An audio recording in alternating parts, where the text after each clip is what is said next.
A'udzubillahi minasyaitonirrajim. Bismillahirrahmanirrahim. Alhamdulillahirabbil alamin. Wassalatu wassalamu ala asyrafil anbiya wal mursalin wa ala alihi wa sahbihi ajma'in.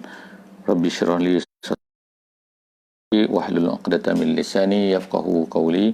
Subhanaka la ilma lana illa ma 'allamtana innaka antal alimul hakim. Wala haula wala quwwata illa billahil aliyyil azim. Alhamdulillah, sekali lagi pada pagi ini kita akan bersama-sama untuk mengamati, mentadabbur sedikit daripada Al-Quran, iaitu hari ini insya-Allah pada muka surat 355 daripada surah An-Nur ayat 37 sehinggalah insya-Allah ayat 43 insya-Allah. Jadi dalam muka surat ini kita masih lagi membincangkan tentang, kalau sebelum daripada ni kita tengok tentang hukum-hukum ataupun adab-adab yang sepatutnya dilakukan oleh seseorang tuan kepada hamba-hambanya, dan kemudian kita telah melihat tentang iaitu yang disebutkan oleh Allah Subhanahu Wa Taala dalam surah ini, iaitu diambilnya nama surah Nur ni adalah daripada perkataan yang ada dalam Allahu nurus samawati wal ard, sebagaimana yang telah kita baca sebelum daripada ni. Jadi pada kali ini kita akan tengok pula pengakhiran sebenarnya ayat yang akan kita baca pada hari ini, iaitu ayat 37. Dia ada kaitannya dengan ayat sebelum daripada ni, iaitu ayat 36. Jadi insya-Allah kita patah balik sikit ke muka surat sebelumnya, 354, untuk kita tengok pada penghujung ayat yang terakhir, iaitu ayat 36, di mana Allah Subhanahu Wa Taala menyebutkan fi buyutin azinallahu an turfa'a wa yuzkara fiha ismuhu yusabbihu lahu fiha bil ghudwi wal asal.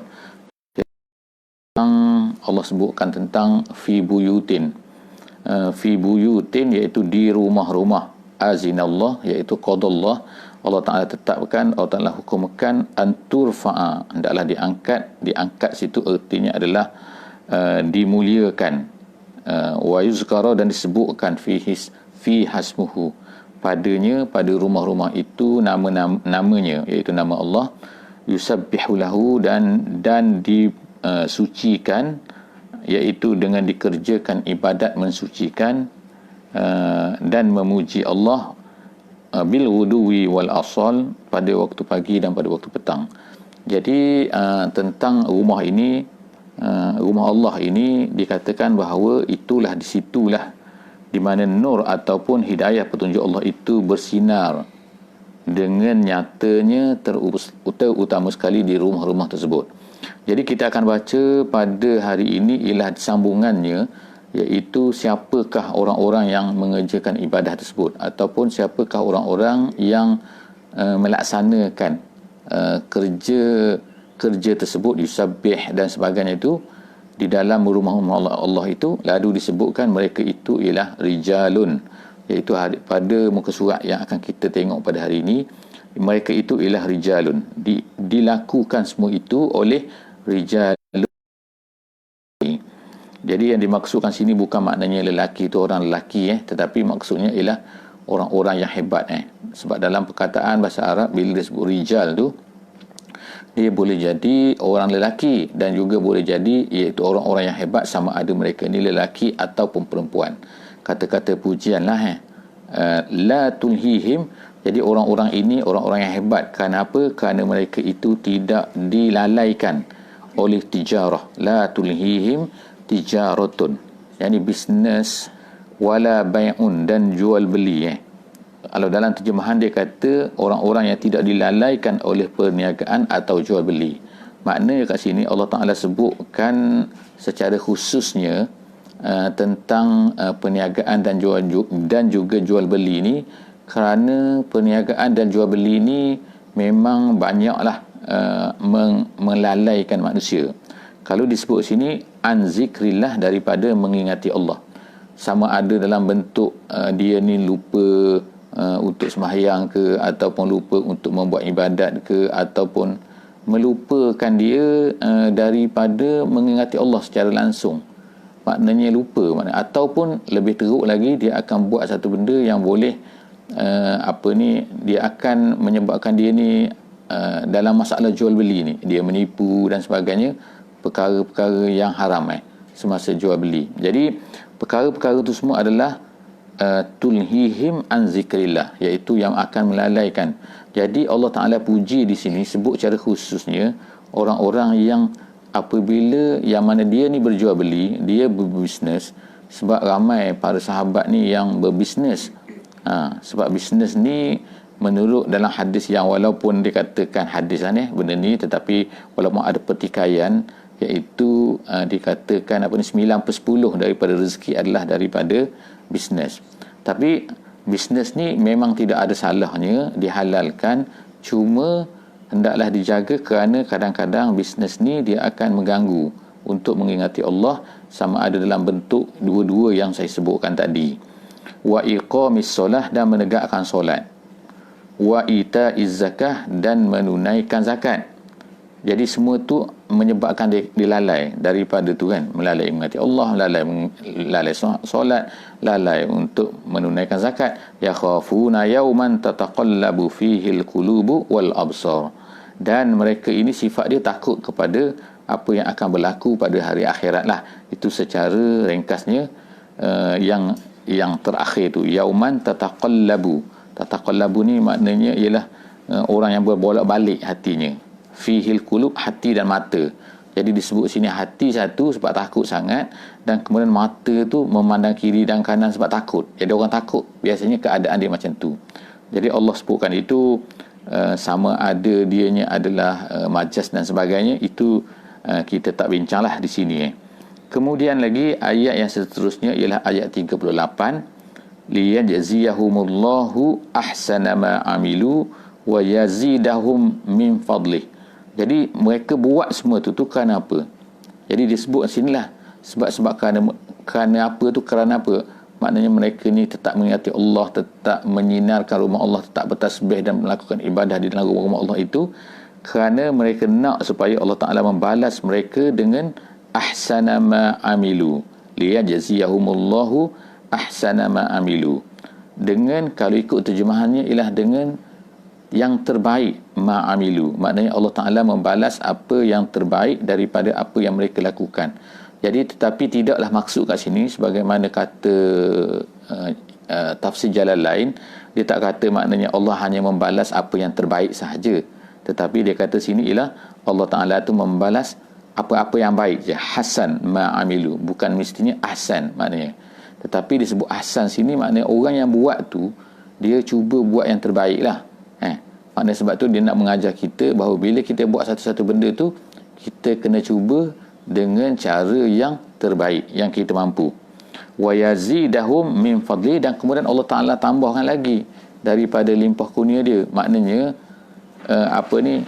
kita ni sentiasa menginginkan Allah Ta'ala balas, dan kemudian tu minta supaya Allah Ta'ala memberikan lagi, memberikan kurnia daripada apa yang walaupun satu benda tu dengan kita buat tu, kita minta Allah Ta'ala tambah lagi, sebab kita tak akan rasa cukup. Jadi benda ni kita tengok kan dalam hadis Nabi pun ada, iaitu kalau kita buat satu amalan, maka Allah Ta'ala akan gandakan amalan itu. Wallahu yarzuqu man yasha' bighairi hisab. Allah Ta'ala beri apa? Beri rezeki, dia sebut sini. Rezeki tu dalam macam-macam bentuk lah.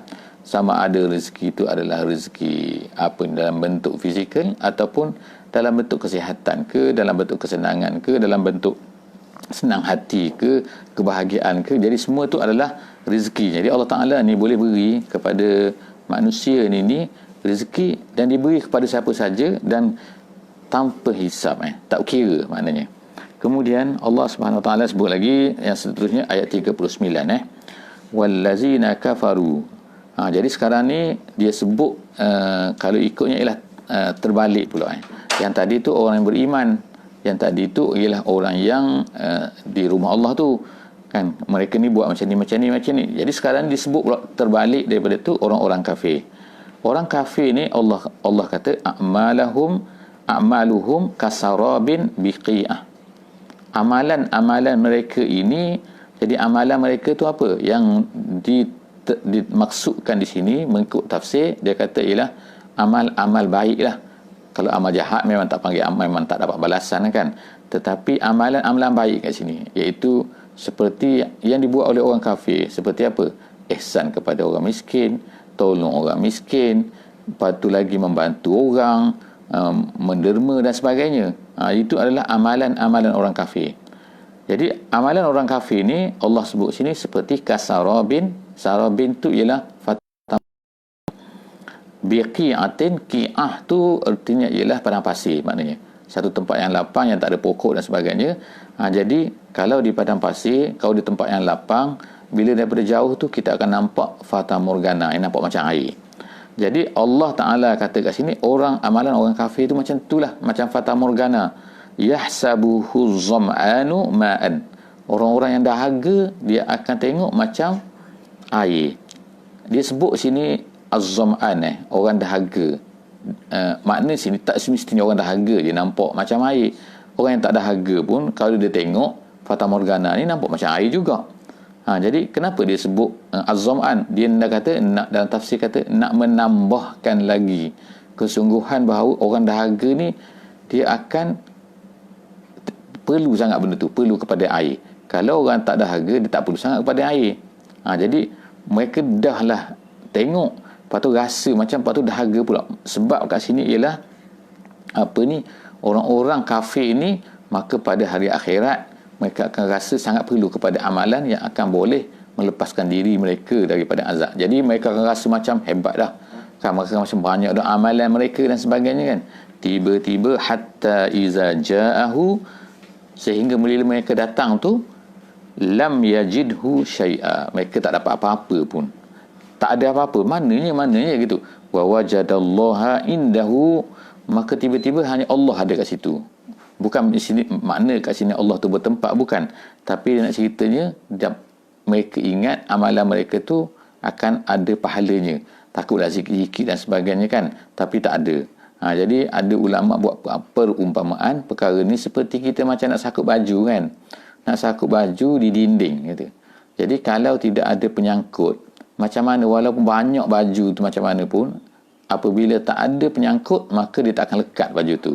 Yang kita sangkut dia tak lekat. Macam mana nak lekat? Sebab tak ada cangkut kan. Tak ada penyangkut baju kan. Tak ada sangkut, tak ada paku ke di dinding tu. Jadi paku ke penyangkut ke di dinding tu macam iman lah. Jadi iman itulah yang akan menjadi tempat untuk kita menyangkut baju tu. Jadi Allah sebut kat sini, dia tak akan dapati apa-apa pun. Fawaffahu hisabah, Allah Ta'ala akan balas dia tu, balas mengikut apa yang dibuat lah. Jadi amalan dia walaupun banyak, tapi kalau tak ada iman tak jadi apa-apa. Wallahu sari'ul hisab, Allah itu maha cepat lah dia punya perkiraannya. Ataupun lagi Allah Ta'ala bawa contoh lagi. Bawa contoh iaitu bawa perumpamaan lagi. Perumpamaan orang-orang kafir ni. Ataupun kazulumatin fi bahril lujji. Ataupun dia kata orang-orang kafir itu umpama orang yang dalam gelap gelita. Maknanya dia duduk dalam gelap gelita. Au kazulumatin. Zulumat tu gelap Nur, zulumat Nur tu cahaya. Zulumat tu ialah kegelapan. Fi bahrin, di dalam laut. Lujji tu maknanya dalam, maknanya dia berada di laut yang sangat dalam. Yaghshahu maujun min fawqihi mauj, yang mana diliputi makna ditenggelami oleh ombak. Maujun tu ombak, min fawqihi di atasnya, kemudian ada ombak lagi.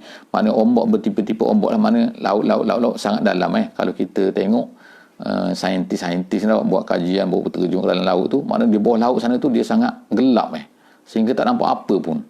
Kalau nampak ada ikan, adalah ikan-ikan yang mata-mata tu kan, mata dia cerah tu kan. Tapi kalau tak ada apa-apa, muka sangat gelap. Kita biasa tak turun lah macam tu kan. Tapi kalau kita nak tengok, kita tengok YouTube, kita tengok apa, insya-Allah kita boleh tengok benda-benda tu kan. Tapi maknanya nak sebut sini kan, bila kita tengok sekarang ni video dan sebagainya, kita boleh tahulah, masya-Allah dia sangat gelap Jadi itu maujun min fawqihi mauj. Jadi menghasilkan apa? Zulumat. Tapi ada lagi, min fawqihi sahabun. Di atasnya pula tu, di bawahnya laut. Di atasnya pula tu awan pula. Jadi awan kat sini kata awan tebal Itu maksud sahab. Yang mana gelap dia tu zulumatun ba'duha fawqa ba'din. Gelap dia tu, di atasnya gelap lagi. Jadi mana bawah gelap, atas gelap. Idza akhraja yadahu lam yakad yarah. Sehingga bila dia keluarkan tangan dia, maka hampir-hampir dia kata ia tidak dapat melihatnya sama sekali.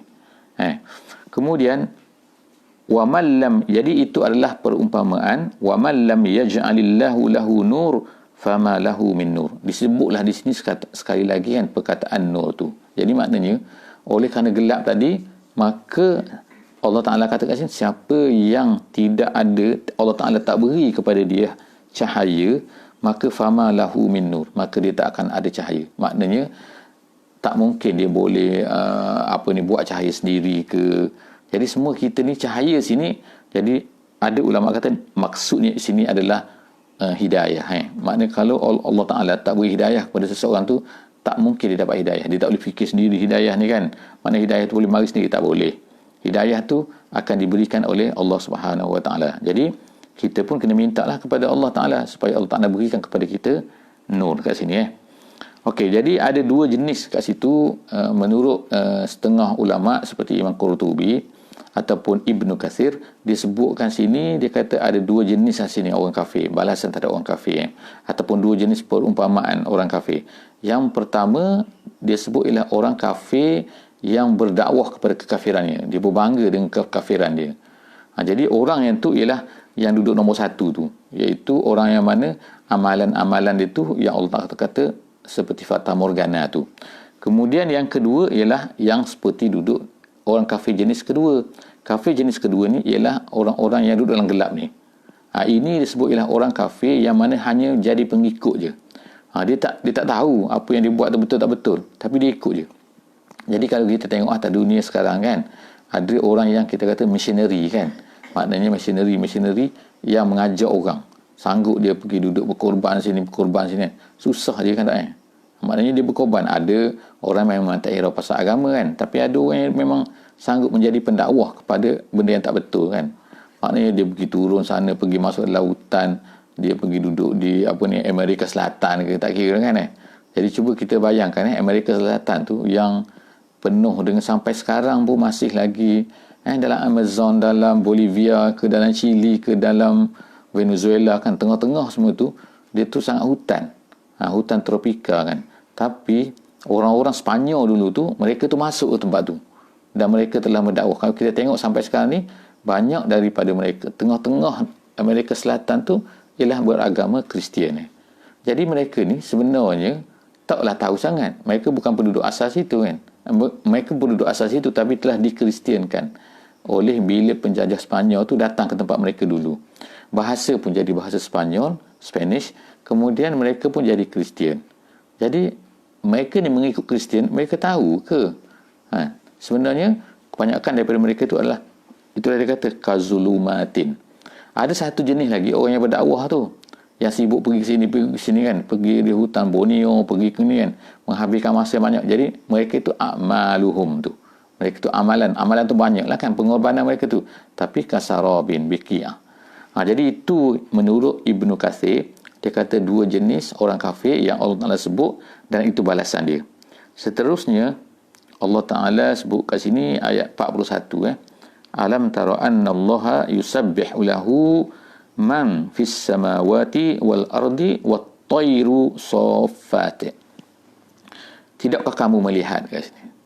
Tidak melihat kat sini maksudnya adalah dalam tafsiran kata alam tara alam ta'lam, maksudnya tidakkah kamu tahu bahawa Allah Ta'ala bertasbihlah untuknya apa yang ada di langit dan apa yang ada di bumi.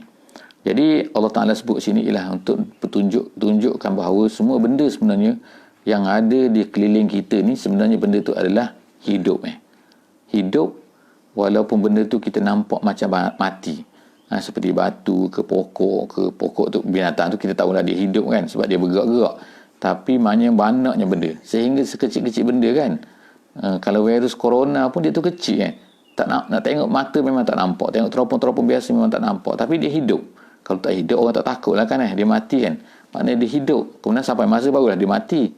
Dia panas dan sebagainya.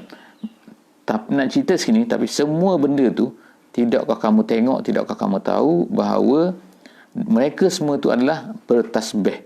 Jadi sebab Allah Ta'ala kata yusabbihu lahu man fis sama. Man fis sama itu termasuk semua benda.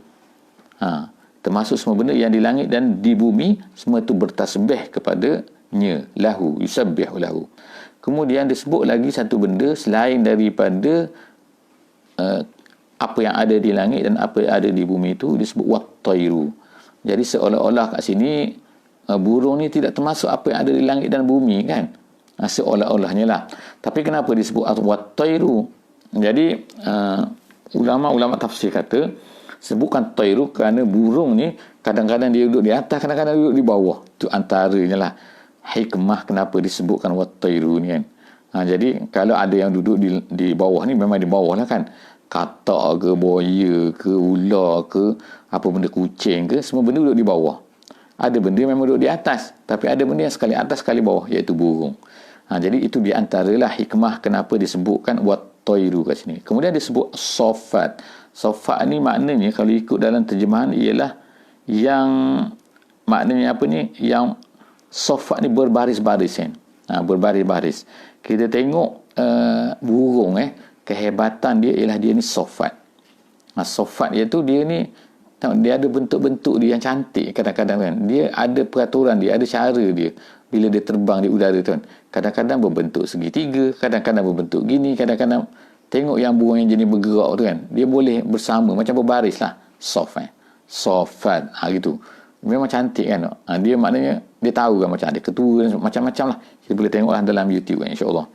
Kemudian Allah kata kullun qad alima salatahu wa tasbihahu, dan semuanya qad alima sesungguhnya mengetahui salatahu. Artinya salatahu ni adalah solatnya. Yakni macam mana cara solat mereka kan, makna mereka semua ni tahu solatnya. Siapa yang mengetahui solatnya itu? Di sini ada dua pendapat ulama pendapat ulama tafsir. Yang pertama, ulama tafsir kata sini kullun qad alima, semua benda tu tahu cara nak semayang dia dan cara nak tasbihnya. Wa tasbihu, tasbih kepada Allah tu. Tapi satu pendapat lagi ulama kata sini ialah dia kata ada qad alima, yang mengetahui itu ialah Allah tahu macam mana benda-benda tu bertasbih. Allah tahu macam-macam mana benda tu bersolat. Jadi qad alima kullun qad alima Allahu salatahu wa tasbihu. Itu dia ada dua pendapat lah.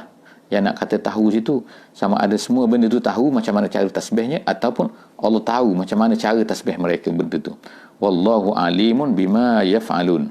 Jadi kenapa ulama yang mengatakan bahawa sebenarnya Allah situ yang tahu tu ialah kerana adanya wallahu alimun, Allah Ta'ala tahu yang di belakang tu hujung ayat tu. Seterusnya ialah ayat 42, walillahi mulkus samawati wal ardi wa ilallahil masir. Dan bagi Allah lah kerajaan langit dan bumi, dan bagi Allah lah dan ilallah lah semua akan kembali kepada Allah Subhanahu wa taala.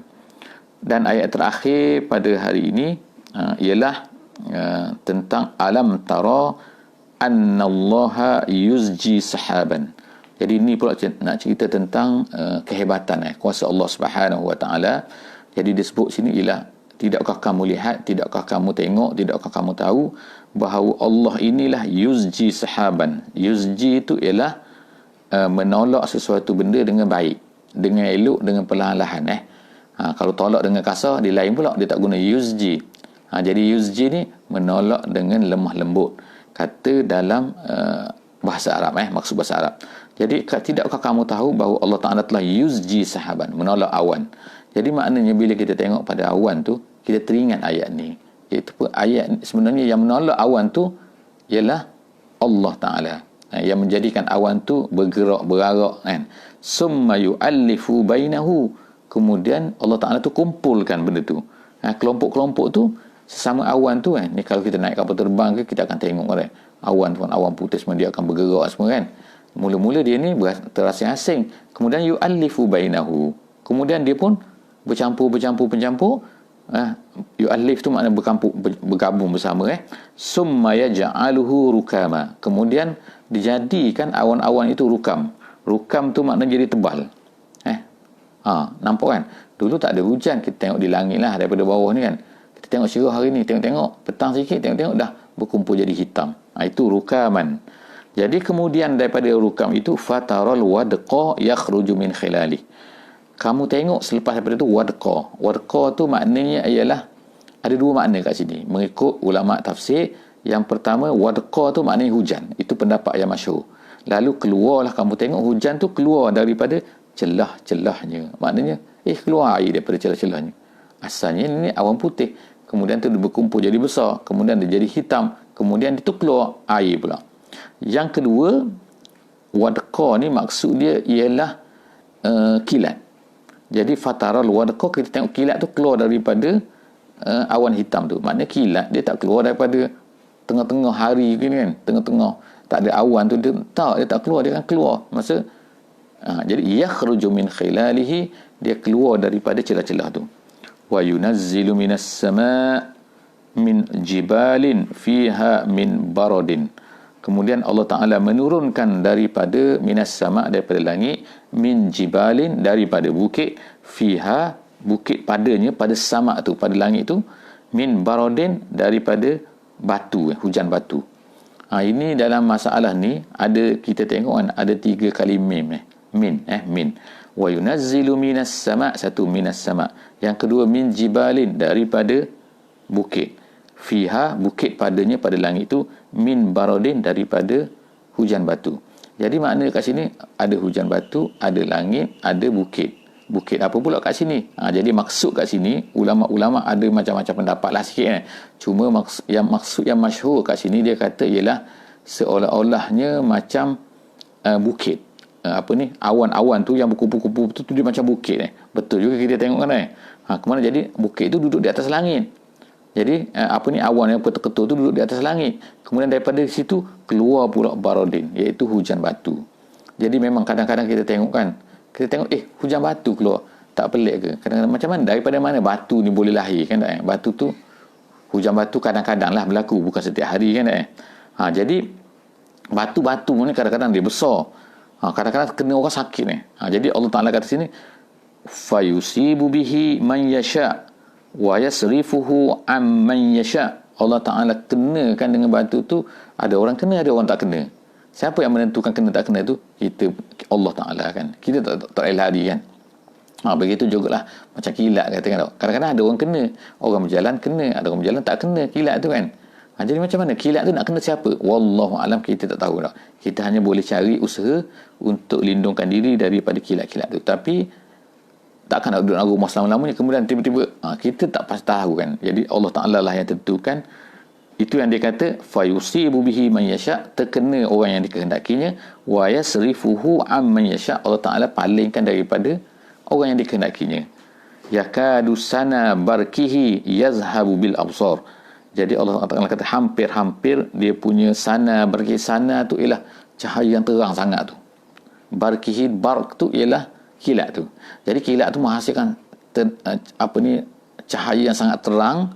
Kalau kita duduk malam-malam kan, kalau bila kilat tu datang, petir tu datang, kita macam siang hari. Jadi saya dulu pernah tu, masa kilat banyak tu saya ambil gambar kan. Jadi ambil gambar. Jadi kita tak kelip tu terkena pada masa kilat tu datang, dia nampak habis macam siang hari. Jadi itu memang sana barkihi. Jadi Allah kata sana yakadu sana barkihi yazhabu bil asar, akan dikata menghilangkan pandangan. Jadi kita kan kalau macam kata kita tengok orang flash kan, kamera flash kan. Kalau flash tu kuat kan, kita macam jadi tak nampak benda sekejap. Jadi macam sebab cahaya tu kuat sangat. Jadi hampir-hampir begitulah Allah Ta'ala kata ni. Jadi semua tu cerita sebenarnya kerana apa? Nak tunjukkan kekuasaan Allah Subhanahu wa Ta'ala. Jadi habislah pada hari ini muka surat kita, iaitu muka surat 355. Jadi kita jumpa lagi akan datang dalam muka surat seterusnya insya-Allah. Subhanakallahumma bihamdik, nasyhadu an la ilaha illa anta, nastaghfiruka wa natubu ilaik. Bismillahirrahmanirrahim. Wal 'asri innal insana lafi khusr illa allazina amanu wa 'amilus solihat wa tawassaw bil haqqi wa tawassaw bis sabr.